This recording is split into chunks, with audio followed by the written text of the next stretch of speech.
ಅವ್ರ ಆಚರಣೆಗಳ ಬಗ್ಗೆ ಮಾತಾಡಂದ್ರು ನಾನು ಸಬ್ಜೆಕ್ಟ್ ಒಂದು ಈಟ್ ಚೇಂಜ್ ಮಾಡಿ ನಿಜಾಚರಣೆಗಳು. ಯಾಕಂದ್ರೆ ಆಚರಣೆಗಳು ಎಲ್ಲರಿಗೂ ಗುರ್ತದ. ಶ್ರಾವಣ ತಿಂಗಳದಾಗ ಏನು ಮಾಡಬೇಕು ಅನ್ನೋದು ಎಲ್ಲರಿಗೂ ಗುರ್ತೈತಿ. ಏನು ಮಾಡ್ತಾರೋ ಶ್ರಾವಣ ತಿಂಗಳದೊಳಗಂದ್ರೆ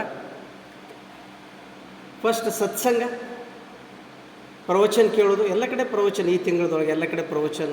ಯೂಶ್ವಲಿ ಹಳ್ಳಿ ಏರಿಯಾದೊಳಗನಕ ಇಡೀ ತಿಂಗಳ ಪ್ರವಚನ ಇರ್ತೈತಿ. ಬಹುಶಃ ನಮ್ಮಂಥ ದೊಡ್ಡ ಊರೊಳಗೆ ಕಡಿಮೆ ಪ್ರವಚನ, ಸತ್ಸಂಗ. ಎರಡನೇದು ತೀರ್ಥ ಸ್ನಾನ, ತೀರ್ಥಯಾತ್ರೆ ಮಾಡ್ತಾರೆ. ಒಂದಿಷ್ಟು ಶ್ರಾವಣ ತಿಂಗಳೊಳಗೆ ತೀರ್ಥ ಸ್ನಾನ ಮಾಡಬೇಕು, ತೀರ್ಥಯಾತ್ರೆ ಮಾಡಬೇಕು, ಪುಣ್ಯ ಬರ್ತೈತಿ. ಮೂರನೇದು ಒಂದಿಷ್ಟು ಉಪವಾಸ ವೃತ ನೇಮಗಳನ್ನು ಹಿಡಿದಿರ್ತಾರೋ ಇರಲಿ. ಅದ್ರ ಜೊತೆಗೆ ನಿಜಾಚರಣೆಗಳು ಯಾವುವು ಒಂದಿಷ್ಟು ನೋಡೋಣ. ಡಿಸ್ಕಷನ್, ಸುಮ್ಮನೆ ಡಿಸ್ಕಷನ್ ಅಂತ ತಿಳ್ಕೊಳ್ಳಿ. ಸತ್ಸಂಗನಕ ಬೇಕು, ಪ್ರವಚನ ನಾವು ಕೇಳಬೇಕು. ಪ್ರವಚನ ಕೇಳಿ ಒಂದು ಪರಿವರ್ತನೆ ಆದ್ರೆ ಮತ್ತಷ್ಟು ಚಲೋ, ಬರೀ ಕೇಳಿ ಬಿಡೋದಲ್ಲ. ಭಾಳಷ್ಟು ಸಿದ್ದೇಶ್ವರ ಅಪ್ಪಗಳ ಪ್ರವಚನ ಭಾರಿ ಇತ್ತು, ಭಾರಿ ಇತ್ತು, ಹೆಂಗಿತ್ತು, ಭಾರಿ ಇತ್ತು. ಪರಿವರ್ತನೆ ಬೇಕು. ಸತ್ಸಂಗ ಯಾಕೆ ಬೇಕು ಅನ್ನೋಕೆ ಒಂದು ವಚನ, ಎಲ್ಲನೂ ಒಂದಿಷ್ಟು ವಚನಗಳ ಮೂಲಕ ನೋಡೋಣ. ಯಾಕಂದ್ರೆ ಆಧಾರ ಆಗ್ತಿದೆ, ಗಟ್ಟಿಗೊಳ್ತಿದೆ. ಸುಮ್ಮನೆ ಏನು ಹೇಳಾಕ್ತಾರೆ, ಸಾಕ್ಷಿ ಆಧಾರದಿಂದ ಹೇಳಿದರೆ ಒಂದಿಷ್ಟು ಚಲೋ ಆಗ್ತದೆ. ಬಸವಣ್ಣನವ್ರು ಏನು ಹೇಳ್ತಾರಂದ್ರೆ, ಜಲವ ತಪ್ಪಿದ ಮತ್ಸ್ಯ ಬದುಕೋದೇ ಸೋಜಗ, ಘನ ತಿಂತಿನಿಯೊಳಗಿರಿಸನ್ನನು ಲಿಂಗವೇ, ಕೂಡಲ ಸಂಗಮ ದೇವ ಶರಗೊಡ್ಡಿ ಬೇಡುವೆ. ಏನು ವಂಡರ್ಫುಲ್, ಶರಗೊಡ್ಡಿ ಬೇಡು. ಏನು ಬೇಡ್ಕೋತಾರೆ ಇಲ್ಲೇ? ನಾವೇನು ಬೇಡ್ಕೋತೀವಿ, ಅವ್ರು ಏನು ಬೇಡ್ಕೊಂಡ್ರು.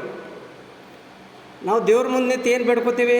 ಅದನ್ನು ಕೊಡಪ್ಪ, ಇದನ್ನು ಕೊಡಪ್ಪ, ಅದು ಸಂಪತ್ತು ಕೊಡು, ಇದು ಸಂಪತ್ತು ಕೊಡು ಬೇಡ್ಕೋತೀವಿ. ಅವ್ರು ಏನು ಬೇಡ್ಕೊಂಡ್ರಂದ್ರೆ, ಗಣ ತಿಂತಿನಿಯೊಳಗಿರಿಸನ್ನನು ಶಿವ ಶಿವ ಶರಗೊಡ್ಡಿ ಬೇಡುವೆ.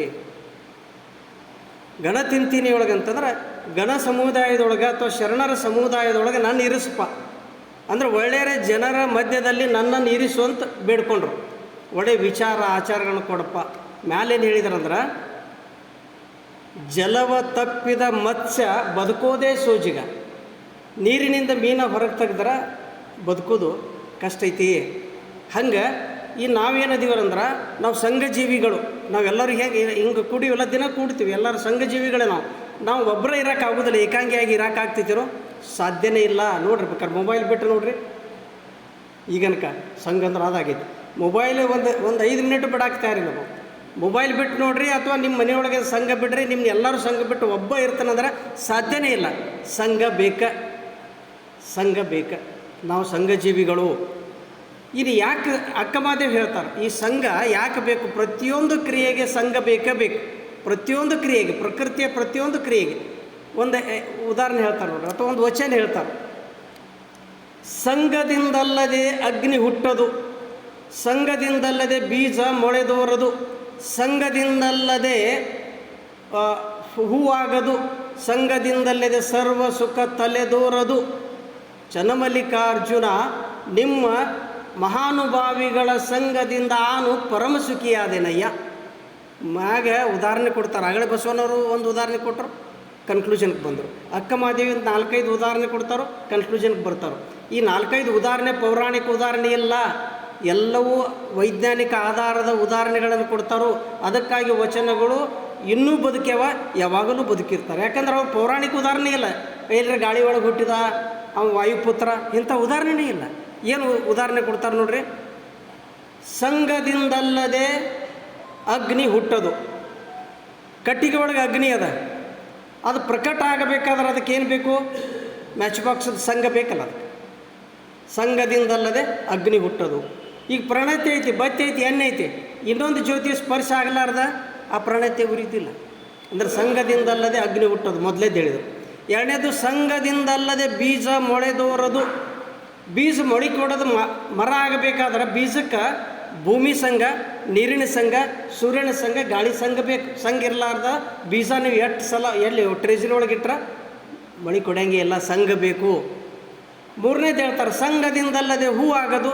ಮೊಗ್ಗೈತಲ್ಲ, ಅದು ಹೂ ಆಗಬೇಕಾದ್ರೆ ಸೂರ್ಯನ ಕಿರಣಗಳ ಸ್ಪರ್ಶ ಬೇಕು, ಸಂಘ ಬೇಕಲ್ಲೇ. ಸೂರ್ಯನ ಕಿರಣಗಳು ಉದಯಿಸಿದಾಗ ನಿಸರ್ಗದಲ್ಲಿರುವ ಎಲ್ಲ ಮೊಗ್ಗುಗಳು ಸಹಜವಾಗಿ ಅರಳ್ತಾವೆ. ಏನು ಫೋರ್ಸಿಲ್ಲ ಅವಕ್ಕೆ. ಅವು ಸೂರ್ಯನ ಹಾದಿನ ನೋಡ್ತಿರ್ತಾವೆ. ಮುಂಜಾನೆ ಬಂದ ಕೂಡಲೇ ಅರಳ್ತಾವು. ಸಂಘದಿಂದಲ್ಲದ ಸರ್ವ ಸುಖ ತಲೆದೋರದು. ಈಗ ನಮಗೆ ಊಟ ರುಚಿ ಆಗಬೇಕಾದ್ರೆ ಬರೀ ಅಲ್ಲಿ ಪದಾರ್ಥ ಇಟ್ಟರೆ ಆಗ್ತಿರ್ತೀರೋ ಅದು ನಮ್ಮ ನಾಲಿಗೆಗೆ ಸ್ಪರ್ಶ ಆಗಬೇಕಲ್ಲ, ಸಂಘ ಬೇಕು. ಯಾವುದೇ ಸುಖ ಸಿಗಬೇಕಾದ್ರೆ ಆ ವಸ್ತುಗಳ ಪದಾರ್ಥಗಳ ಸಂಘ ಆಗಬೇಕು, ಆದಾಗ ಆಗ್ತೈತಿ. ಇದೆಲ್ಲ ಉದಾಹರಣೆ ಕೊಟ್ಟರು ಕನ್ಕ್ಲೂಷನ್ಗೆ ಬರ್ತಾರೆ.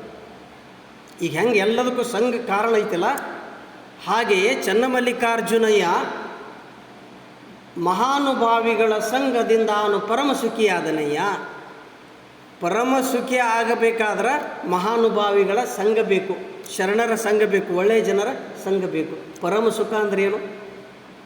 ವಸ್ತುಗಳಿಂದ ಸಿಗುವಂಥ ಸುಖ ಅಲ್ಲ, ಸಂಪತ್ತಿನಿಂದ ಸಿಗುವಂಥ ಸುಖ ಅಲ್ಲ. ಆ ಸುಖ ಶಾಶ್ವತ ಅಲ್ಲ. ಆ ವಸ್ತು ಇದ್ದಾಗ ಸುಖ ಅನಿಸ್ತೈತಿ, ವಸ್ತು ಮರೆ ಆದ್ರೆ ದುಃಖ ಅನಿಸ್ತೈತಿ. ಪರಮ ಸುಖ ಅಂದ್ರೆ ಆ ವಸ್ತು ಇರಲಿ ಬಿಡಲಿ ಸುಖ, ಆರಾಮದಿಂದ ಇರೋದಂತ. ಅಪ್ಪಗಳು ಮೇಲೆ ಹೇಳ್ತಿದ್ದು ನಿಶ್ಚಿಂತಾಗಿರೋದು, ಸಮಾಧಾನದಿಂದಿರೋದು. ಆ ವಸ್ತು ಇದ್ದಾಗ ನಮ್ಗೆ ಸುಖ ಇರ್ತೈತಿ, ವಸ್ತು ಆದಾಗ ದುಃಖ ಆಕೈತಿ. ಅದು ವಸ್ತುಗೆ ಸಂಬಂಧ ಐತೆ. ಆದ್ರೆ ವಸ್ತು ಇರಲಿ ಬಿಡಲಿ ನಾವು ಸ್ಥಿತಪ್ರಜ್ಞರಾದಾಗ ನಮಗೆ ಪರಮ ಸುಖ ಇರ್ತೈತಿ. ಅದು ಇರುವಲ್ದಕ್ಕೆ ಬಿಡುವಲ್ದಕ್ಕೆ ಎಲ್ಲ ಅಟ್ಟ. ನಮಗೆ ಶ್ರೀಮತಿಗೆ ಇದ್ದರೂ ಅಷ್ಟೇ, ಬಡತನ ಇದ್ದರೂ ಅಷ್ಟೇ, ಅಥವಾ ದೊಡ್ಡ ಕಾರ್ ಗಾಡಿ ಇದ್ದರೂ ಅಟ್ಟ, ಇರಲಿಕ್ಕೂ ಅಟ್ಟ. ಹಿಂಗೆ ತಿಳ್ಕೊಂಡು ಅಂದ್ರೆ ಅದು ಒಳಗೆ ಮನಸ್ಥಿತಿ ಚೇಂಜ್ ಆಗಬೇಕು. We have to change our mindset. ನಮಗೆ ಸೋಫಾ ಸೆಟ್ ರಗಡೆ ಅದು ಸಿಗ್ತಾವೆ, ಆಮೇಲೆ ಟಿ ವಿ ಸೆಟ್ ಸಿಗ್ತಾವೆ, ಆಮೇಲೆ ಏನು ಬೇಕಾದ ಸೆಟ್ ಸಿಗ್ತಾವೆ. ಮೈಂಡ್ ಸೆಟ್ ಐತಿಲ್ಲ, ಆ ಮೈಂಡ್ ಸೆಟ್ ಏನೈತಿಲ್ಲ ಅದನ್ನು ಚೇಂಜ್ ಮಾಡ್ಕೊಳ್ಳೋದು ಭಾಳ ಮುಖ್ಯ ಐತಿ. ಅದು ಚೇಂಜ್ ಆತಂದ್ರೆ ಆಟೋಮೆಟಿಕಲಿ ಯಾವಾಗಲೂ ಸುಖದಿಂದ ಇರ್ತೀವಿ ನಾವು. ಅದಕ್ಕೆ ಪರಮ ಸುಖ ಆತನ ಯಾವಾಗಲೂ ಸುಖದಿಂದ ಇರೋದು. ಸುಖ ಬರಲಿ ದುಃಖ ಬರಲಿ ಏನು ಯಾಕೆ ಆಗೊಂದಾಗ ಎಲ್ಲ ಅವನ ಕೊಟ್ಟಿದ್ದಂದ ಮ್ಯಾಗ ನಮ್ಗೆ ಸುಖನೇ ಇರ್ತದೆ. ನಾವು ಪರಮ ಸುಖ ಅಂತಾರೆ ಅದಕ್ಕೆ, ವಸ್ತುಗಳಿಂದ ಸಿಗುವಂಥದ್ದಲ್ಲ. ಆ ಪರಮ ಸುಖ ನಮಗೆ ಸಿಗಬೇಕಾದ್ರೆ ಒಂದಿಷ್ಟ ಮಹಾನುಭಾವಿಗಳ ಸಂಘ ಬೇಕು, ಅಥವಾ ಮಹಾನುಭಾವಿಗಳು ಸಿಗಲಿಲ್ಲ ಅಂದ್ರೆ ಸತ್ಯದ ಸಂಘ ಬೇಕು, ಅಥವಾ ಒಳ್ಳೆಯ ಪುಸ್ತಕಗಳ ಸಂಘ ಬೇಕು, ಅಥವಾ ಒಳ್ಳೆಯ ವಿಚಾರ ಆಚಾರಗಳಿರುವಂಥ ಏನು ಕೂಡಿರಲ್ಲ ಹಿಂಗೆ ಸಂಘ ಬೇಕು. ಸಂಘ ಇರಲಾರ್ದ ಪರಮ ಸುಖ ಸಾಧ್ಯ ಇಲ್ಲ ಅಂತ ಅಕ್ಕಮಾತು ಹೇಳಿದ್ರು. ಅದಕ್ಕೆ ನಮಗೆ ಈಗ ಈ ತಿಂಗಳದಾಗ ಎಲ್ಲರೂ ಸತ್ಸಂಗ ಪ್ರವಚನ ಕೇಳ್ತಾರಲ್ಲ, ಬರೀ ಒಂದು ತಿಂಗಳಲ್ಲ, ಯಾವಾಗಲೂ ನಾವು ಸತ್ಸಂಗದಾಗ ಇದು ನಿಜಾಚರಣೆ. ನಿಜಾಚರಣೆ ಅಂದ್ರೂ ಯಾವಾಗಲೂ ನಾವು ನೀವು ಯಾವಾಗಲೂ ಪ್ರತಿ ಶುಕ್ರವಾರ ಕೂಡ್ತೀರಿ, ಒಳ್ಳೆ ವಿಚಾರಗಳನ್ನ ಹಂಚ್ಕೋತೀರಿ, ಯಾವಾಗಲೂ ಸಂಘದೊಳಗಿರೋದು ಸತ್ಸಂಗದೊಳಗಿರೋದು ಅದು ನಿಜ ಆಚರಣೆ. ಬರೀ ಶ್ರಾವಣ ಮಾಸದೊಳಗೆ ಅಷ್ಟ ಅಲ್ಲ. ಇನ್ನು ಎರಡನೇದು ಬರೋದು, ಈ ತಿಂಗಳದೊಳಗೆ ಏನು ಮಾಡ್ತಾರೋ ಒಂದಿಷ್ಟು ಹೊಳಿ ಜಳಕ ಮಾಡ್ತಾರೆ ಅಲ್ಲ, ಭಾಳ ಈಗ ಅದು ಒಂದಿಷ್ಟು ಕಡಿಮೆ ಆಗೈತೆ, ಯಾಕಂದ್ರೆ ತಿಳುವಳಿಕೆ ಬಂದೈತೆ ಅಂತ ತಿಳ್ಕೊಂಡು ಹೊಳಿ ಸ್ನಾನ ಮಾಡಿದ್ರೆ ನಮ್ಮ ಪಾಪ ಹೋಗ್ತೈತಿ. ಆನಂತರ ತೀರ್ಥಕ್ಷೇತ್ರಗಳಿಗೆ ಕಾಶಿ ರಾಮೇಶ್ವರಕ್ಕೆ ಹೋದ್ರೆ ಒಂದಿಷ್ಟು ಪಾಪ ಪರಿಹಾರ ಆಗ್ತೈತಿ ಅಂತ. ಇದು ಆಗಲಿ ಮಾಡಿರಿ, ಬೇಡ ಅನ್ನಂಗಿಲ್ಲ. ಸೌಂದರ್ಯ ನೋಡೋಕೆ ಹೋಗ್ರಿ, ಸೃಷ್ಟಿ ಸೌಂದರ್ಯ ನೋಡೋಕೆ ಹೋಗ್ರಿ, ಅಥವಾ ನೀವು ಭಕ್ತಿ ಇದ್ರೆ ಹೋಗ್ರಿ. ಅದರ ಜೊತೆಗೆ ಸಿದ್ದರಾಮೇಶ್ವರ ಏನು ಹೇಳ್ತಾರೆ ನೋಡಿ, ಈಗ ನಾನು ಹೇಳಕತ್ತಿಲ್ಲ, ಸಿದ್ದರಾಮೇಶ್ವರ ಒಂದು ವಚನ ನೋಡಿ. ಒಬ್ಬರ ಮನವ ನೋಯಿಸಿ ಒಬ್ಬರ ಮನವ ಘಾತವ ಮಾಡಿ ಗಂಗೆಯಲ್ಲಿ ಮುಳುಗಿದಡೇನಾಗೋದಯ್ಯ. ಚಂದ್ರನು ಗಂಗೆಯ ತಡಿಯಲ್ಲಿದ್ದಡೇನೋ ಕಲಂಕ ಬಿಡದಾಯಿತ್ತು. ಇದು ಕಾರಣ ಮನವ ನೋಯಿಸದವನೇ ಮನವ ಘಾತವ ಮಾಡದವನೇ ಪರಮ ಪಾವನ ನೋಡ ಕಪಿಲ ಸಿದ್ಧ ಮಲ್ಲಿಕಾರ್ಜುನ. ಕನ್ಕ್ಲೂಷನ್ ಕೊಡ್ತಾರೆ. ಏನು ಹೇಳಿದ್ರಿ ಇಲ್ಲೇ? ಎಲ್ಲರೂ ಗಂಗಾ ಸ್ನಾನ ಮಾಡೋಕ್ಕೆ ಹೋಗ್ತಾರೆ, ಎದಕ್ಕೆ? ಪಾಪ ಪರಿಹಾರಕ್ಕಂತ ಹೋಗ್ತಾರೆ. ಆದರೆ ಸೈಂಟಿಫಿಕಲಿ ಒಂದು ರೀತಿಯಿಂದ ಏನು, ಅದು ಹಿಮಾಲಯ ಪರ್ವತದಿಂದ ಒಂದಿಷ್ಟು ಗಿಡಮೂಲಿಕೆಗಳೊಳಗೆ ಹಾದು ಬಂದು ಅದು ನಮಗೆ ಸ್ಕಿನ್ ಡಿಸೀಸ್ ಹೋಗ್ತೈತಿ, ಅದರಿಂದ ಚಲೋ ಆಗ್ತೈತಿ ಅನ್ನೋದು ನಂಬಿಕೆ ಅದು. ಆದ್ರೆ ಗಂಗಾ ಸ್ನಾನ ಮಾಡಿದರೆ ಪಾಪ ಹೋಗ್ತೈತಿ ಅನ್ನೋದು ಮೂಢನಂಬಿಕೆ. ಆ ಮೂಢನಂಬಿಕೆ ತೆಗ್ಯಾಕೆ ಏನು ಹೇಳ್ತಾರಂದ್ರೆ ಇವರು, ಒಬ್ಬರ ಮನವ ನೋಯಿಸಿ ಒಬ್ಬರ ಮನವ ಘಾತವ ಮಾಡಿ ಗಂಗೆಯಲ್ಲಿ ಮುಳುಗಿದೊಡೆ ಏನಾಗೋದಯ್ಯ. ಬೇರೆದವ್ರ ಮನಸ್ಸು ನೋಯಿಸಿ ಬೇರೆದವ್ರಿಗೆ ಘಾತ ಮಾಡಿ ಅವ್ರಿಗೆ ತೊಂದರೆ ಕೊಟ್ಟು ಗಂಗಾ ಸ್ನಾನ ಮಾಡಿ ಬರೋಣ ನಾನು ಪಾಪ ಹೋಗ್ತೈತಿ ಅಂದ್ರೆ ಹೆಂಗೆ ಹೋಗ್ತೈತಿ? ಅದು ಅವ್ರ ಮನಸ್ಸು ನೋಯಿಸಿದ್ದೇನು ಹೋಗ್ತೈತಿ? ಹೋಗಂಗಿಲ್ಲ.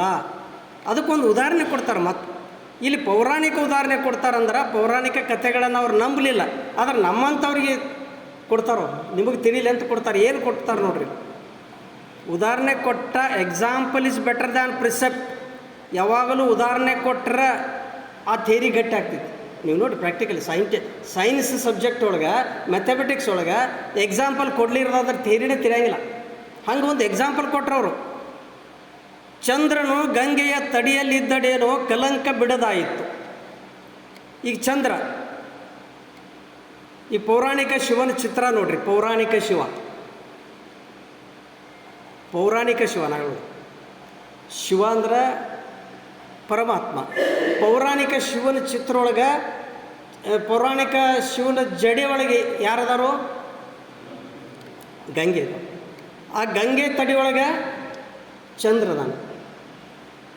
ಆ ನಿರಂತರವಾಗಿ ಆ ಗಂಗೆ ನೀರ ಚಂದ್ರನ ಮೇಲೆ ಬೀಳಾಕತ್ತೈತಿ. ಈಗೂ ಬೀಳಾಕತ್ತೈತಿ. ಫೋಟೋದೊಳಗೆ ಐತಿ. ಇದು ಪುರಾಣದೊಳಗೆ ಬರದಾರ. ಇದನ್ನು ಬೀಳಾಕತ್ತೈತಿ. ಆದ್ರೆ ಚಂದ್ರಗೊಂದು ಕಲಂಕ ಐತಿ. ಏನು ಕಲಂಕ ಐತಿ ಅಂದ್ರೆ, ಅವ ತನ್ನ ಗುರುವಿನ ಪತ್ನಿಯನ್ನು ಮೋಹಿಸಿದ್ದಕ್ಕಾಗಿ ಗುರುದ್ರೋಹಿ ಎಂಬ ಕಲಂಕ ಐತಿ. ಇದು ಪುರಾಣದೊಳಗೆ ಬರೆದದ್ದೈತಿ. ಇದು ಪುರಾಣದೊಳಗೆ ಐತಿ, ರಿಟರ್ನ್. ಇದು ಇನ್ನೂ ಹೋಗೇ ಇಲ್ಲ, ಹೋಗೋದು ಇಲ್ಲ. ಯಾಕಂದ್ರೆ ರಿಟರ್ನ್ ಐತಿ ಪುರಾಣದೊಳಗೆ. ಗುರುದ್ರೋಹಿ ಎಂಬ ಕಲಂಕ ಚಂದ್ರಾಗ ಅಂಟ್ಕೊಂಡೈತಿ. ಆದ್ರೆ ನೀರು ನಿರಂತರ ಬೀಳಾಕತ್ತೈತಿಲ್ಲ, ಮತ್ತು ಅದು ಹೋಗಲಿಲ್ಲ ಯಾಕೆ ಅಂತ ಅವ್ರು ಕೇಳ್ತಾರೆ ಸಿದ್ದರಾಮೇಶ್ವರ. ಚಂದ್ರನು ಗಂಗೆಯ ತಡಿಯಲ್ಲಿದ್ದಡೇನೋ ಕಲಂಕ ಬಿಡದಾಯಿತು. ಇನ್ನೂ ಕಲಂಕ ಹೋಗಿಲ್ಲ ಒಂದು. ಯಾಕಂದ್ರೆ ಅದು ರಿಟರ್ನ್ ಐತಿ, ಮತ್ತು ಅವ ಹಂಗೆ ಮಾಡ್ಯಾನು. ಅದಕ್ಕೆ ಇದು ಕಾರಣ. ದೇರ್ ಫೋರ್ ಎಂಥ ಕನ್ಫ್ಯೂಷನ್. ದೇರ್ ಫೋರ್ ಮ್ಯಾಥಮೆಟಿಕ್ಸ್ದೊಳಗೆ ಮಾಡ್ತಿಲ್ಲ. ಮೂರ್ಟಿಕ್ ದೇರ್ ಫೋರ್. ಒಬ್ಬರ ಮನವ ನೋಯಿಸದವನೇ, ಒಬ್ಬರ ಮನವ ಘಾತವ ಮಾಡದವನೇ ಪರಮ ಪಾವನ ನೋಡ ಕಪಿಲ ಸಿದ್ಧ ಮಲ್ಲಿನಾಥ. ಅವಂದ ಹೋಗಿಲ್ಲ, ನಿಮ್ಮದು ಹೆಂಗೆ ಹೋಗ್ತೈತೆ ಅಂತ. ನಮ್ದು ಹೆಂಗೆ ಹೋಗ್ತೈತೆ? ಅಲ್ಲಿ ಗಂಗಾ ಸ್ನಾನ ಮಾಡಿ ಬಂದ್ರೆ ನಾವು ಮಾಡಿದ್ದೆಲ್ಲಿ ಹೋಗ್ತೈತೆ? ಮ್ಯಾಲೆ ತೊಳಿಬಹುದು ಅಟ್ಟ, ಒಳಗಿಂದ ಹೆಂಗೆ ಹೋಗ್ತೈತೆ ಪಾಪ. ಇದು ಹೋಗ್ಬೇಕಾಗೈತಿ. ಇದು ನಿಜಾಚರಣೆ. ಇದು ನಿಜಾಚರಣೆ. ಆಚರಣೆ ಮಾಡಲಿ. ನೀವು ಹೋಗ್ರಿ, ನಿಮ್ಮ ನಂಬಿಕೆ ಐತಿಲ್ಲ ಹೋಗ್ರಿ, ಬ್ಯಾಡ ಅನ್ನಂಗಿಲ್ಲ ಹೋಗ್ರಿ. ಆದ್ರೆ ಅದ್ರ ಜೊತೆಗೆ ಏನು ಮಾಡ್ಕೋಬೇಕಾಗೈತೆ ಅಂದ್ರೆ, ಬೇರೆದವ್ರಿಗೆ ಮೋಸ ಮಾಡಬಾರ್ದು, ಬೇರೆದವ್ರಿಗೆ ವಂಚನೆ ಮಾಡಬಾರ್ದು. ಅದು ನಿಜವಾದ ಗಂಗಾ ಸ್ನಾನ. ಅದು ನಿಜವಾದ ಅಂತರಂಗದ ಸ್ನಾನ. ಹೊರಗಿನ ಸ್ನಾನ ಅದು. ಅಂತರಂಗದ ಸ್ನಾನ ಯಾವುದಂದ್ರೆ ಮೋಸ ವಂಚನೆಗಳನ್ನು ಮಾಡಬಾರ್ದು. ಆವಾಗ ಇನ್ನೊಂದು ವಚನ ಅವ್ರು ಹೇಳ್ತಾರೆ ಸಿದ್ದರಾಮೇಶ್ವರರು. ನಾವು ಯೂಶ್ವಲಿ ಏನು ಪುಣ್ಯ ಮಾಡೋಕ್ಕೆ ಭಾಳಷ್ಟು ಬಡ್ದಾಡ್ತೀವಿ. ಪುಣ್ಯ ಕಾರ್ಯ ಮಾಡಬೇಕು. ಯಾಕಂದ್ರೆ ಯಾರಿಗೆ ಹೋಗಿ ಕೇಳೋಣ, ಪುಣ್ಯ ಮಾಡ್ಬೇಕಾದ್ರೆ ಏನು ಮಾಡ್ಬೇಕಂದ್ರೆ ಯಾರಿಗಾರು ಸ್ವಾಮಿಗಳಿಗೆ ಹೇಳಿದ್ರೆ ಏನು ಹೇಳ್ತಾರೆ ಅವರು? ಏನಿಲ್ಲ, ಒಂದು ಕಾಶಿಗೆ ಹೋಗಿ ಬಾ, ರಾಮೇಶ್ವರಕ್ಕೆ ಹೋಗಿ ಬಾ, ಗಂಗಾ ಸ್ನಾನ ಮಾಡು, ನಮ್ಮ ಮಠಕ್ಕೆ ಒಂದಿಷ್ಟು ದಾನ ಮಾಡು, ಅಥವಾ ಆಕಳ ದಾನ, ಏನೇನು ಹೇಳ್ತಾರೆ. ಶರಣರು ಏನು ಹೇಳ್ತಾರೆ? ನಿಜಾಚಾರ್ಯ ಏನು? ಪುಣ್ಯವ ಮಾಡಬೇಕೆಂದು ಬರುಗಬೇಡ, ಪಾಪವ ಮಾಡದಿದ್ದಡೆ ಪುಣ್ಯ ದಿಟ್ಟ. ಬೇರೆ ತೀರ್ಥ ಬೇಡ, ಸತ್ಯದಲ್ಲಿ ಸಂದಿಲ್ಲದಿಹನು ಕಪಿಲ ಸಿದ್ಧ ಮಲ್ಲಿನಾಥ ಹುಸಿಗೆ ಹರುಡಿಗನು. ಏನು ಹೇಳಿದ್ರಂದ್ರೆ, ಪುಣ್ಯವ ಮಾಡಬೇಕೆಂದು ಬರುಗಬೇಡ, ಅಲ್ಲೇ ಇಲ್ಲೇ ಹೋಗಕ್ಕೆ ಹೋಗ್ಬೇಡ, ಜರೂರ ಇಲ್ಲ ಹೋಗೋದು. ಪಾಪ ಮಾಡದಿದ್ದಡೆ ಪುಣ್ಯ ದಿಟ. ಪಾಪ ಮಾಡೋದು ಬಿಡು, ಮುಂದೆ ಪುಣ್ಯ ಚಾಲು ಆಗ್ತದೆ. ಇಂಥದ್ದು ಯಾರು ಹೇಳಿದ್ರಂದ್ರೆ ನಮಗೆ? ನೀನು ನನಗೆ ಮಠಕ್ಕೆ ತಂದುಕೊಂಡು ನೀನು ಪುಣ್ಯ ಸಿಗ್ತದೆ. ಇದನ್ನು ಹೇಳೋರು ಭಾಳ ಅದ. ಆದ್ರೆ ಎಲ್ಲಿದ ತಂದು ರೊಕ್ಕ ಅಂತ ಯಾರು ಕೇಳೋರ್ದಾರು? 10 ಲಕ್ಷ ರೂಪಾಯಿ ಎಲ್ಲಿದ ತಂದು, ಇದು ಹೆಂಗೆ ಬತ್ತು? ಯಾರೂ ಕೇಳಂಗಿಲ್ಲ, ಕೇಳೋರು ಇಲ್ಲ. ಕೇಳಿದ್ರೆ ಅವರು ಕೊಡೋದಿಲ್ಲ, ಬರಂಗಿಲ್ಲ. ಸೊ ಪುಣ್ಯ ಪಾಪ ಮಾಡದಿದ್ದಡೆ ಪುಣ್ಯ ದಿಟ್ಟ. ಎಂಥ ಮ್ಯಾಥಮೆಟಿಕಲ್ ಇಕ್ವೇಷನ್ ಇತ್ತು ನೋಡ್ರಿ. ಈಕ್ವಲ್ ಟು ಅಂತೀವಲ್ಲ, ಮ್ಯಾಥಮೆಟಿಕಲ್ ಇಕ್ವೇಷನ್ ಇತ್ತು. ಪಾಪ ಮಾಡೋದು ಮೊದಲು ನಾವು ಬಿಡಬೇಕು, ಆವಾಗ ಪುಣ್ಯದ ಕೆಲಸ ಸ್ಟಾರ್ಟ್ ಆಗ್ತಿತ್ತು, ಆಟೋಮೆಟಿಕಲಿ ಸ್ಟಾರ್ಟ್ ಆಗ್ತಿತ್ತು. ಪಾಪ ಮಾಡೋದಂದ್ರೆ ಏನೋ ಅದೇ ಹಾಗೆ ಹೇಳಿದ್ರಲ್ಲ, ಮೋಸ, ವಂಚನೆ, ಕಳ್ಳತನ, ಇವೆಲ್ಲ ಏನೇನು ಅದಾವಲ್ಲ, ನಾವು ಏನೇನು ಮಾಡ್ತೀವಿ ನಮಗೆ ಗುರ್ತು, ನಮ್ಮ ಮನಸ್ಸಿಗೆ ಗುರ್ತು. ಅದನ್ನು ಮೊದಲು ಬಿಡಬೇಕು, ಪುಣ್ಯದ ಕೆಲಸ ಸ್ಟಾರ್ಟ್ ಮಾಡೋಕ್ಕೆ. ನೆಕ್ಸ್ಟ್, ಬೇರೆ ತೀರ್ಥ ಬೇಡ. ನೀವು ಒಳ್ಳೆಯ ದಾರಿ ಒಳಗಿದ್ರೆ ಬೇರೆ ತೀರ್ಥ ಬೇಕಾಗೇ ಇಲ್ಲ. ಕಪಿಲ ಸಿದ್ಧ ಮಲ್ಲಿಕಾರ್ಜುನನು ಸತ್ಯದಲ್ಲಿ ಸಂದಿಲ್ಲದಿಹನು. ಎಲ್ಲಿ ಸತ್ಯ ಐತಿಲ್ಲ ಅವು ಗ್ಯಾರಂಟಿ ಅದಾನು. ದೇವ್ರನ್ನ ಹುಡುಕ್ಯಾಡಕ್ಕೆ ಹೋಗೋದು ಬೇಕಾಗಿಲ್ಲ. ಎಲ್ಲಿ ಸತ್ಯ ಐತಿಲ್ಲ ಅವ ಅಲ್ಲೇ ಅದ. ಶಿವ ಎಲ್ಲಿ ಅದಾನ ಅಲ್ಲೇ ಅದ. ಬೇರೆ ಅವನ್ನ ಹುಡುಕ್ಯಾಡೋದು ಅಲ್ಲೇ ಇಲ್ಲಿ ಆ ಪರ್ವತ ಈ ಪರ್ವತ ಗುಡಿ ಗುಂಡಾರಕ್ಕೆ ಹೋಗೋದು ಜೋರಿಲ್ಲ. ಎಲ್ಲಿ ಸತ್ಯ ಐತಿ ಅಲ್ಲಿ ಶಿವ ಅದಾನ. ಹುಸಿಗೆ ಹರುಡಿಗನು ಇನ್ನೊಂದು ಮಾತು ಹೇಳ್ತಾರೆ, ಹುಸಿಗೆ ಹರುಡಿಗನು. ಎಲ್ಲಿ ಸುಳ್ಳು ಐತಿಲ್ಲ ಅವ್ರಿಗೆ ಇಂದಿಲ್ಲ ನಾಳೆ ಅವ ಶಿಕ್ಷೆ ಕೊಡಲಾರ್ದ ಬಿಡುವುದಿಲ್ಲಪ್ಪ. ಹುಸಿಗೆ ಹರುಡಿಗನು ಕಪಿಲ ಸಿದ್ಧ ಮಲ್ಲಿಕಾರ್ಜುನ. ಎಲ್ಲಿ ಸುಳ್ಳು ಐತಿ, ಎಲ್ಲಿ ಮೋಸ ಐತಿ, ಎಲ್ಲಿ ವಂಚನೆ ಐತಿ, ಇಂದಿಲ್ಲ ನಾಳೆ ಶಿಕ್ಷೆಯನ್ನು ಅನುಭವಿಸಲೇಬೇಕು ಅನ್ನೋದ ಈಕ್ವೇಷನ್ ಹೇಳ್ತಾರೆ ಶರಣರು. ಈಕ್ವೇಷನ್ ಹೇಳ್ತಾರೆ. ಅದಕ್ಕೆ ಅದನ್ನು ನಾವು ನಿಜಾಚರಣೆ ತರಬೇಕು. ಎಷ್ಟು ಸಾಧ್ಯ ಐತೆ ಅಷ್ಟು. ನಾವು ಬಸವನಾಗಕ್ಕೆ ಸಾಧ್ಯ ಇಲ್ಲ, ಅಕ್ಕಮಹಾದೇವಿಯಾಗಕ್ಕೆ ಸಾಧ್ಯ. ಎಷ್ಟು ಸಾಧ್ಯ ಐತೆ ಅಷ್ಟು ಒಳ್ಳೆಯ ಆಚರಣೆದೊಳಗೆ ಒಳ್ಳೆಯ ಲೈನ್ದೊಳಗೆ ಇರಬೇಕು ಅನ್ನೋದೇ ಇದು ಈ ವಚನದ ಒಂದು ಈ ಪುಣ್ಯ. ಇನ್ನು ಮತ್ತು ಬರೋಣ, ಉಪವಾಸಕ್ಕೆ ಬರೋಣ, ವೃತ ನಿಯಮಗಳನ್ನು ನೋಡೋದು. ಒಂದಿಷ್ಟು ಜನ ಉಪವಾಸ ಮಾಡ್ತಾರೆ, ಒಂದಿಷ್ಟು ವೃತ ನಿಯಮ ಮಾಡ್ತಾರೆ. ಉಪವಾಸ ಸೋಮವಾರದ ಉಪವಾಸ ಎಲ್ಲ ಈ ಶ್ರಾವಣ ತಿಂಗಳದಾಗ ಭಾಳಷ್ಟು ಉಪವಾಸ ಮಾಡ್ತಾರೆ. ಅದು ಆರೋಗ್ಯಕ್ಕೆ ಚಲೋನ, ಕೆಟ್ಟೇನಲ್ಲ. It is good for health. ಯಾಕಂದ್ರೆ ತಿಂದು ಸಾಕಾಗೈತೆ, ಉಪವಾಸನೆ ಮಾಡಿ ಒಂದಿಷ್ಟು ಕರಗಿಸೋಣ, ಅದರಾಗೇನು ತಪ್ಪಿಲ್ಲ. ವೃತ ನೇಮ ಹಿಡಿತಾರಲ್ಲ, ಕಟ್ಟುನಿಟ್ಟಾದ ವೃತ ನೇಮ ಹಿಡ್ತಾರೆ. ಏನು? ಸತ್ಯನಾರಾಯಣ ಪೂಜೆ ಮಾಡಬೇಕು, ತಪ್ಸಬಾರ್ದು. ಮಾಡಲಿ, ಬೇಡನಾಗಿಲ್ಲ, ಭಕ್ತಿ ಐತಿ ಮಾಡಿ. ಆದರೆ ಸತ್ಯದ ಆಚರಣೆ ಏನೈತಿಲ್ಲ ಅದು ಬಾಳ್ಬೇಕು. ಸತ್ಯದ ಆಚರಣೆಯೇ ಸತ್ಯನಾರಾಯಣ ವೃತ. ಸತ್ಯದ ಆಚರಣೆ ಇರಲಾರ್ದ ಸತ್ಯನಾರಾಯಣ ವೃತ ಮಾಡಿದ್ರೆ ಇಟ್ ಈಸ್ ಮೇರ್ ವೇಸ್ಟ್. ಸುಮ್ಮನೆ ಒಂದಿಷ್ಟು ಹಣ ಹಾಕಿದಂಗೆ ಅಷ್ಟೆ. ಇದು ನಿಜಾಚರಣೆ. ಇನ್ನು ವೃತ್ತಗಳ ಬಗ್ಗೆ ಹೇಳೋದಂದ್ರೆ ಕಟ್ಟುನಿಟ್ಟಾದ ವೃತ್ತಗಳು. ಈಗ ನಾನು ಶುಕ್ರವಾರ ಲಕ್ಷ್ಮೀ ಪೂಜೆ ಮಾಡಬೇಕು, ಮಾಡಿರಿ, ಭಕ್ತಿ ಐತಿ ಮಾಡಿರಿ. ಎದಕ್ಕೆ ಮಾಡೋದು? ಲಕ್ಷ್ಮೀ ಪೂಜೆ ಯಾಕೆ ಮಾಡೋದು? ಸಂಪತ್ತು ಒಂದಿಷ್ಟು ವೃದ್ಧಿ ಆಗಲಿ, ಚಲೋ ಇರಲಿ, ಹಾಂ ಇರಲಿ. ಬಟ್ ಐದಕ್ಕೆ ಲೆಕ್ಕಮ್ಮ ಹೇಳ್ತಾರೆ, ಮನಶುದ್ಧವಿಲ್ಲದವಂಗೆ ದ್ರವ್ಯದ ಬಡತನವಲ್ಲದೆ ಚಿತ್ತ ಶುದ್ಧದಲ್ಲಿ ಕಾಯಕ ಮಾಡುವ ಸದ್ಭಕ್ತಂಗೆ ಎತ್ತ ನೋಡಿದತ್ತ ಲಕ್ಷ್ಮಿ ತಾನಾಗಿಪ್ಪಳು. ಚಿತ್ತಶುದ್ಧದಲ್ಲಿ ಕಾಯಕವ ಮಾಡುವ ಸದ್ಭಕ್ತಂಗೆ ಎತ್ತ ನೋಡಿದತ್ತ ಲಕ್ಷ್ಮಿ ತಾನಾಗಿ. ಲಕ್ಷ್ಮಿನ ತಾನ ಬರ್ತಾಳೆ ಯಾವಾಗ?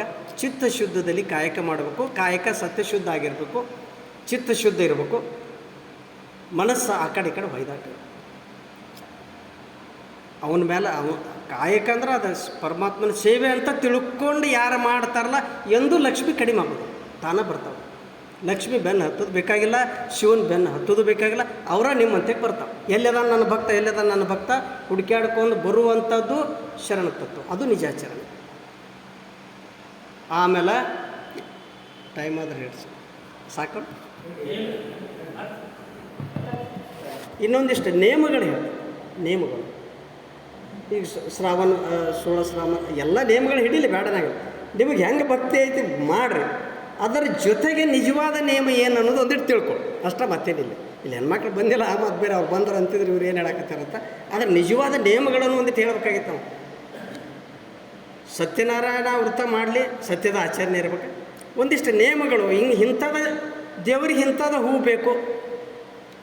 ಭಾಳಷ್ಟು ಜನ ನಮ್ಮಲ್ಲಿ ನಮ್ಮ ಗಾರ್ಡನ್ದಾಗಿರ್ಲಿಕ್ಕೂ ಬೇರೆದವ್ರಲ್ಲೇ ತೊಗೊಂಡ್ಬರೋದು. ಇಂಥ ಅಂದ್ರೆ ಪರ್ಟಿಕ್ಯುಲರ್ ಹೂನ ಬೇಕಂತ. ಈಗ ಅದು ಏನು ಗಣಪತಿಗೆ ಇಂಥದ ಹೋಗಬೇಕು ಅಲ್ಲ, ಇಂಥದ್ದು ಪತ್ತಿರಬೇಕು. ಆಮೇಲೆ ನಶಿಕಿನಾಗ ಎದ್ದು ಹೋಗಿ ಈ ಕಡಿಮೆ ಆಗೈತಿ. ಈಗ ಅದ ನಾನು ಅಲ್ಲಿ ಕಲ್ಲೊಳಿಗೆ ಅಲ್ಲಿ ಒಬ್ಬರು ತರ್ತಿದ್ರು ನೋಡೀನಿ.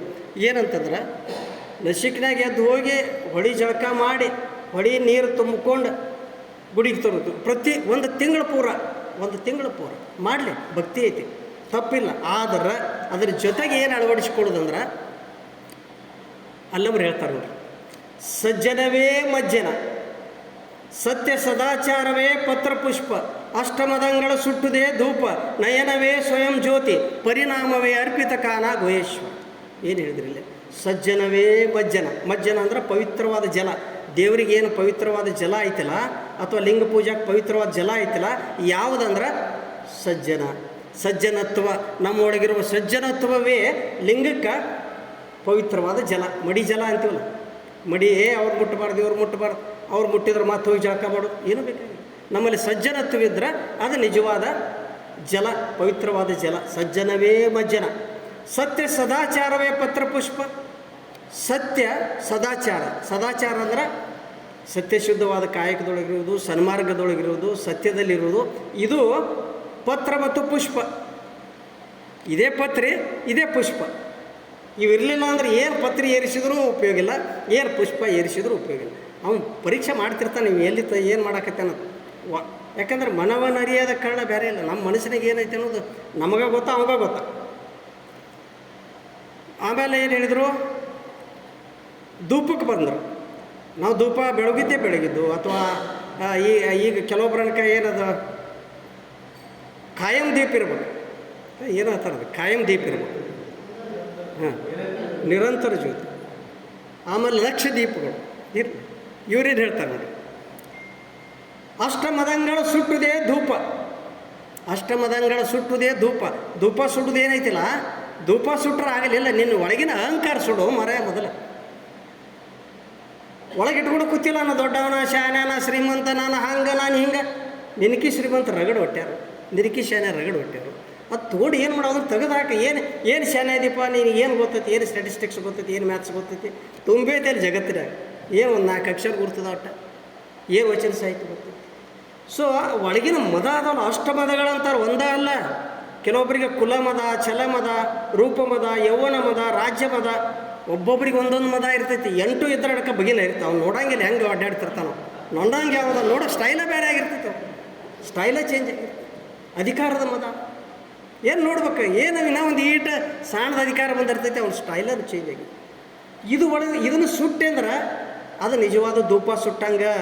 ತೆಂಗಿನಕಾಯಿ ಹೊಡಿದ ಒಡಗಿನ ತೆಂಗಿನಕಾಯಿ ಅಂದ್ರೆ ಏನು, ಹಾರ್ಡ್ನೆಸ್ ಅದು ಸಂಕೇತ. ಹಾರ್ಡ್ನೆಸ್ ಹೊಡಿಬೇಕಾಗೈತೆ. ತೆಂಗಿನಕಾಯಿ ಹೊಡಿದಲ್ಲ, ಒಳಗಿನ ಹಾರ್ಡ್ನೆಸ್ ಐತಿಲ್ಲ ಅದನ್ನು ಹೊಡಿಬೇಕಾಗಿ. ಕಾಟಿನೈತೆ, ಒಳಗಿನ ಅಂತರಂಗದ ಕಾಟಿನೈತೆ ಹೊಡೆದೆ ಅಂದ್ರೆ ತೆಂಗಿನಕಾಯಿ ಹೊಡೆದಂಗೆ ಅದ. ಮತ್ತು 100 ತೆಂಗಿನಕಾಯಿ ಹೊಡೆದ್ರು ಒಳಗಿನ ಕಾಟಿನೈತಿನ ಹೋಗ್ಲಿಕ್ಕೆ ತಗೊಂಡು 100 ಸಲ ಗುಡಿ ಸುತ್ತ ಹಾಕಿದ್ರು ಅವಗುಣಗಳು 0 ಆಗಲಿಕ್ಕೆ ತೊಗೊಂಡು ಇರ್ಬೋದು. ಗುಡಿ ಹೆಂಗೆ ಸುತ್ತಾಕ್ತಾರೆ, ರೌಂಡ ಸುತ್ತಾಕ್ತಾರೆ. ಗುಡಿ ಹೆಂಗೆ ಇರಲಿ, ರೌಂಡೇ ಸುತ್ತಾಕ್ತಾರೆ, 0 ಆಕಾರದೊಳಗೆ ಸುತ್ತಾಕ್ತಾರೆ. ಒಬ್ರು 5 ಸುತ್ತಾಕ್ತಾರೆ, ಒಬ್ರು 2 ಸುತ್ತಾಕ್ತಾರೆ, ಏನು 10 ಸುತ್ತಾಕ್ತಾರೆ, 8 ಸುತ್ತಾಕ್ತಾರೆ. ಅಂದ್ರೆ ಏನು, 0 ಆಗಬೇಕು ಒಳಗಿನ. ಒಂದು ಸುತ್ತ ಹಾಕಿದ್ರೆ ಒಂದು ಅವಗುಣ 0 ಆಗಬೇಕು. ನಿನ್ನಲ್ಲಿ ಎಷ್ಟು ಅವಗುಣಗಳದೋ ಅಷ್ಟು 0 ಆಗಬೇಕಲ್ಲ ಅವು. ಮತ್ತು ನಾವು ವರ್ಷವಿಡೀ ತಿಂಗಳ ಇಡೀ ಸುತ್ತ ಹಾಕಿದ್ರು ಒಳಗಿನ ಅವಗುಣಗಳು 0 ಆಗಲಿಕ್ಕೆ ಎಷ್ಟು ಸುತ್ತ ಹಾಕಿ ತೊಗೊಂಡು ಏನು ಸುಳ್ಳು. It is beer best. ಆಕೈತಿ. ಏನು ಉಪಯೋಗ ಆಕೈತಿ ಅಂದ್ರೆ ಎಕ್ಸರ್ಸೈಸ್ ಆಕೈತಿ, ಅದು ಒಂದು ರೀತಿಯಿಂದ ವಾಕಿಂಗ್ ಆಕೈತಿ ತಿಳ್ಕೊಂಡು. ಬಟ್ ಏನು ಮೋಟೋ ಐತಲ್ಲ, ಮೇನ್ ಮೋಟೋ ನಿಜಾಚರಣೆ ಆಗುವುದಿಲ್ಲ. ಅಷ್ಟಮದಂಗಳ ಸುಟ್ಟುದೇ ಧೂಪ. ನಯನವೇ ಸ್ವಯಂ ಜ್ಯೋತಿ. ಜ್ಯೋತಿ ಯಾವುದಂದರೆ ನಯನ, ಕಣ್ಣುಗಳಂದ್ರೆ ಎಲ್ಲರನ್ನು ಸಮಾನ ದೃಷ್ಟಿಯಿಂದ ನೋಡುವಂಥ ಕಣ್ಣುಗಳೇನಂತಲ್ಲ, ಎಲ್ಲರನ್ನು ಸಮಾನ. ಇವ ಬೇರೆ ಏನೂ ಇಲ್ಲ. ಎಲ್ಲರನ್ನು ಸಮಾನ ದೃಷ್ಟಿಯಿಂದ ನೋಡುವಂಥ ಕಣ್ಣುಗಳೇನದವಲ್ಲ ಅವ ಜ್ಯೋತಿ. ಅವ 2 ಜ್ಯೋತಿಗಳು, ನಿರಂತರ ಜ್ಯೋತಿ, ಯಾವಾಗಲೂ ಜ್ಯೋತಿ ಅದಾವೆ. ಅಂಥ ಜ್ಯೋತಿ ಕೊಟ್ಟ ನಮ್ಗೆ. ಅವತರ ಜೊತೆಗೆ ಅವು ಬೇಡನಾಕತ್ತಿಲ್ಲ. ಈಗ ನೆನಪಿಟ್ಟು ಬರ್ರಿ, ನೀವು ಏನೇನದಾವ ಮನ್ಯಾಗ ಅವ್ನು ಯಾವ ಬೇಡನಾಕತ್ತಿಲ್ಲ, ಅವತರ ಜೊತೆಗೆ ಇವನಷ್ಟು ಅಳವಡಿಸಿಕೊಂಡಿವು ಅಂದ್ರೆ ಆ ಮಾಡಿದ್ದಕ್ಕೆ ಒಂದು ವ್ಯಾಲ್ಯೂ ಬರ್ತದೆ. ಇರ್ಲಿಕ್ಕೆ ಇವು ಇರಲಿಲ್ಲ, ಅದನ್ನು ಬರೀ ಅಟ್ಟ ಮಾಡಿದ್ವಿ ಅಂದ್ರೆ it is A mayor waste ಅಷ್ಟ. ಬರ್ತಿಲ್ಲ, it is A waste of energy, waste of money, waste of everything, waste of time. So last ಒಂದು ವಚನ ಬಸವಣ್ಣನವರು ಒಂದಿಷ್ಟು 5 ನೇಮ ಕೊಡ್ತಾರೆ. ನಾವು ಆ ನೇಮ ಈ ನೇಮ, ಶ್ರಾವಣ ತಿಂಗಳದಾಗ ಅದನ್ನು ಮಾಡ್ಬೇಕು ಇದನ್ನು ಮಾಡ್ಬೇಕು, ಏನೇನೇ ನೀವು ಹೋಗಿ ಬಡಿಸಿಕೊಂಡು ಕೇಳಿ ಸಿಕ್ಕಾಪಟ್ಟೆ ನೇಮ ಹೇಳ್ತಾರೆ. ಬಸವಣ್ಣನವ್ರು ಏನು ಹೇಳ್ತಾರೆ ನೋಡಿ, 5 ನೇಮ ಹೇಳ್ತಾರೆ ನಮ್ಮ ಸುಂದರ ಬದುಕಿಗೆ. ಬಂದುದ ಕೈಕೊಳ್ಳಬಲ್ಲಡೆ ನೇಮ. ಫಸ್ಟ್ ಬಂದುದ ಕೈಕೊಳ್ಳಬಲ್ಲಡೆ ನೇಮ. ಇದ್ದುದ ವಂಚನೆಯ ಮಾಡದಿರುವುದೇ ನೇಮ. ನಡೆದು ತಪ್ಪದಿದ್ದಡೆ ನೇಮ, ನುಡಿದು ಹುಸಿಯದಿದ್ದಡೆ ನೇಮ. ಕೂಡಲ ಸಂಗನ ಶರಣರು ಬಂದರೆ ಒಡೆಯರಿಗೆ ಒಡವೆಯ ನೊಪ್ಪಿಸುವುದೇ ನೇಮ. 5 ನೇಮ ಕೊಟ್ಟರು. ಮೊದಲೇ ನೇಮ ಬಂದುದ ಕೈಕೊಳ್ಳಬಲ್ಲಡೆ ನೇಮ. ಈ ಬದುಕೇನೈತಲ್ಲ ಮಿಶ್ರ ಐತಿ. ಸುಖ ದುಃಖ, ಲಾಭ ಹಾನಿ, ಮಾನ ಅಪಮಾನ ಎಲ್ಲ ಬರುವ. ಯಾರಿಗೆ ಬರೋಂಗಿಲ್ಲ, ಯಾರಿಗೂ ಬಿಟ್ಟಿಲ್ಲ, ಯಾರ್ಯಾರಿಗೂ ಬಿಟ್ಟಿಲ್ಲ, ಒಬ್ಬರಿಗೂ ಬಿಟ್ಟಿಲ್ಲ. ಇದು ಒಮ್ಮೆ ಲಾಭ ಆಕೈತೆ, ಒಮ್ಮೆ ಹಾನಿ ಆಕೈತೆ, ಒಮ್ಮೆ ಸುಖ ಆಕೈತೆ, ಒಮ್ಮೆ ದುಃಖ ಆಕೈತೆ. ಇದು ಹಂಗೆ ಇರುವುದೇ ಅದು. ಬಂದುದ ಕೈಕೊಳ್ಳಬಲ್ಲಡೆ ನೇಮ. ಇದೇನು ಬರ್ತೈತಿಲ್ಲ ಅದು ಪರಮಾತ್ಮನ ಪ್ರಸಾದ ಅಂತ ಸ್ವೀಕರಿಸಿ ಮತ್ತು ಧೈರ್ಯದಿಂದ ಹೋಗುವುದೇ ಮೊದಲೇ ನೇಮ. Accept the moment, do not reject it. ಇದು ಯಾಕೆ ಬತ್ತ, ನನಗೆ ಯಾಕೆ ಬತ್ತೆ ಅಂದ್ರೆ ತ್ರಾಸ ಯಾರಿಗೆ ಆಗೋದು, ನನಗಾಗೋದು. ಇದು ಬಂದೈತಿಲ್ಲ ಪರಮಾತ್ಮನ ಪ್ರಸಾದ ಅಂತ ಸ್ವೀಕರಿಸಿ ನಡಿ ಮುಂದೆ ಮತ್ತೆ ಹೋಗೋರು. ಇದು ಮೊದಲೇ ನೇಮ. ಇದು ಮೆಡಿಕಲ್ ಸೈನ್ಸ್ ಐತಿ. ಇದ್ರೊಳಗೆ ನಾವು ಅದಕ್ಕೆ ರಿಯಾಕ್ಟ್ ಮಾಡಿದ್ದೀವಿ ಅಂದ್ರೆ ಟೆನ್ಷನ್ ಹೆಚ್ಚಾಕೈತಿ, ಬಿ ಪಿ ಹೆಚ್ಚಾಕೈತಿ, ಮತ್ತೇನಾಗೋದು. ರಿಯಾಕ್ಟ್ ಯಾಕೆ ಮಾಡ್ಬೇಕು? ರಿಯಾಕ್ಟ್ ಅದನ್ನ ಏನ್ರಿ ತೆಗಿಲಾಕ ಆಕೈತಿ ಬಂದದ್ದು. ಕೆಲವೊಮ್ಮೆ ಸಮಸ್ಯೆಗಳು ಹಿಂಗೆ ಬರ್ತಾವಲ್ಲ, ಪರಿಹಾರ ಇರಂಗಿಲ್ಲ. ಪರಿಹಾರ ಇಲ್ಲ. ಸಮಸ್ಯೆಗಳು ಬಂದಾಗ ಆ ಸಮಸ್ಯೆಗೆ ನಾವು ಹೊಂದ್ಕೊಂಡು ಹೋಗ್ಬೇಕಾಗಿ. ಪರಿಹಾರ ಆದಷ್ಟು ಎಲ್ಲ ಸಮಸ್ಯೆಗಳು ಇರ್ತಾವೆ. ಯಾಕಂದ್ರೆ ಸಮಸ್ಯೆಗಳು ಹುಟ್ಟಿದ್ದೆಲ್ಲೇ ನಮ್ಮಲ್ಲೇ. ಅದಕ್ಕೆ ಸಮಸ್ಯೆ ಪರಿಹಾರ ನಾವು ಹುಡ್ಕೋಬೇಕು. ಒಮ್ಮೆ ಹಿಂಗೆ ಆಗ್ತೈತಿಲ್ಲ, ಆಕಸ್ಮಿಕವಾಗಿ ಬರ್ತೈತಿಲ್ಲ, ಪರಿಹಾರ ಇಲ್ಲ ಅಂತ ತಿಳ್ಕೊರಿ. ಆ ಸಮಸ್ಯೆಗೆ ನಾವು ಹೊಂದಾಣಿಕೆ ಮಾಡ್ಕೊಂಡು ಅದ್ರ ಜೊತೆ ಹೋಗೋದು. ಇದು ಒಂದನೇ ನೇಮ. ಎರಡನೇ ನೇಮ, ಇದ್ದುದ ವಂಚನೆ ಮಾಡದಿರುವುದೇ ನೇಮ. ಮೊದಲೆದ್ದು ಬಂದುದ ಕೈಕೊಳ್ಳೋ ಬಲ್ಲಡೆ. ಏನೈತಲ್ಲ ಅದಕ್ಕೆ ವಂಚನೆ ಮಾಡಬೇಡ. ಏನೈತೆ ಅಂದ್ರೆ ಎಲ್ಲರಿಗೂ ಒಂದೊಂದು ಪಾತ್ರ ಐತೆ ನಮಗೆ. ಒಬ್ಬ ಶಿಕ್ಷಕ ಅದಾನು, ಒಬ್ಬ ವಕೀಲರದಾರು, ಒಬ್ಬ ಡಾಕ್ಟರ್ ಅದಾರು. ಎಲ್ಲರಿಗೂ ಒಂದೊಂದು ಪಾತ್ರ ಕೊಟ್ಟಾನ ದೇವರು. ಮತ್ತು ಆ ಪಾತ್ರಕ್ಕೆ ತನ್ನದೇ ಆದ ನಿಯಮಗಳದಾವೆ, ರೂಲ್ಸ್ ಆ್ಯಂಡ್ ರೆಗ್ಯುಲೇಷನ್ಸ್ ಅದಾವೆ. ಆ ರೂಲ್ಸ್ ಆ್ಯಂಡ್ ರೆಗ್ಯುಲೇಷನ್ಸ್ದೊಳಗೆ ನೀ ಪಾತ್ರವನ್ನು ಪ್ರಾಮಾಣಿಕತನದಿಂದ ನಿಭಾಯಿಸು. ನಿನ್ನ ಪಾತ್ರ ಕೊಟ್ಟು ಹಚ್ಕೊಟ್ಟು ನೀ ಮಾಡ್ಬೇಕಿದ್ರು. ಎಲ್ಲರಿಗೂ ಒಂದೇ ಪಾತ್ರ ಕೊಟ್ಟೇ ಇಲ್ಲ ಅದಕ್ಕೆ. ಯಾಕಂದ್ರೆ ಎಲ್ಲರಿಗೂ ಪಾತ್ರ ಒಂದೇ ಕೊಟ್ಟರೆ ನಾಟಕ ಹೆಂಗೆ ನಡಿಬೇಕು? ರಂಗಮಂಟಪ ಇದು. ಪ್ರತಿಯೊಬ್ಬರಿಗೂ ಒಂದೊಂದು ಪಾತ್ರ ಕೊಟ್ಟು ಹಚ್ಕೊಟ್ಟಾನು. ಆ ಪಾತ್ರಕ್ಕೆ ಕೆಲವೊಂದು ರೀತಿ ನಿಯಮ, ರೂಲ್ಸ್ ಆ್ಯಂಡ್ ರೆಗ್ಯುಲೇಷನ್ಸ್ ಅದಾವೆ. ಪ್ರಮಾಣ ವಚನ ಸ್ವೀಕರಿಸಿದ್ರೆ ಆ ಪ್ರಮಾಣ ವಚನದಿಂದ ಅಂತ ನಡಿಬೇಕಷ್ಟು.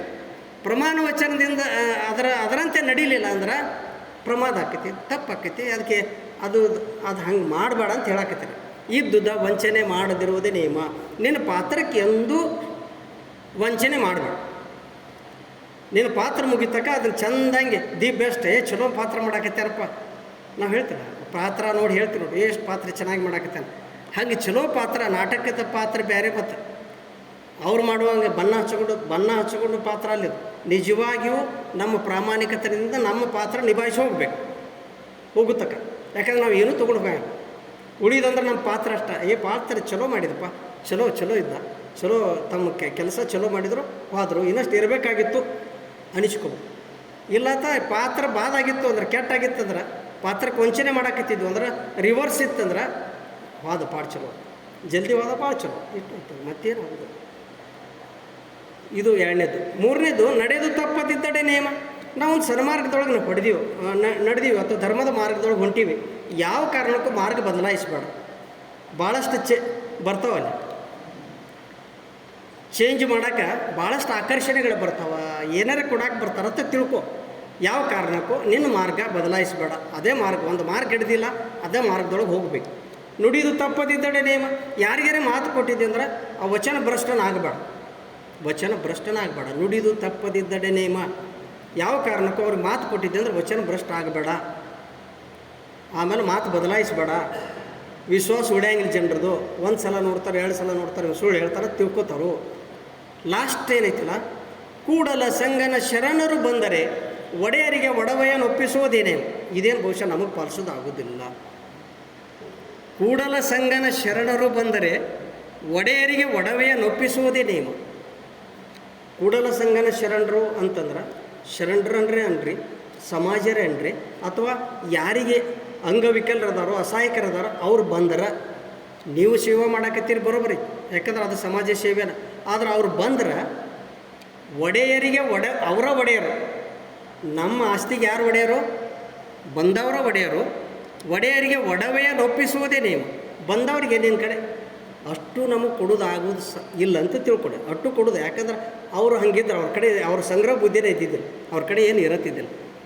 ಎಷ್ಟು ಕಾಯಕ ಮಾಡ್ತಿದ್ರು ಅಷ್ಟೇ ಬರ್ತಿತ್ತು, ಅಷ್ಟು ದಿನನಿತ್ಯ ಸಾಗಿಸ್ತಿದ್ರು, ಅದಿಷ್ಟು ಉಳಿದು ದಾಸೋಹ ಮಾಡ್ತಿದ್ರು.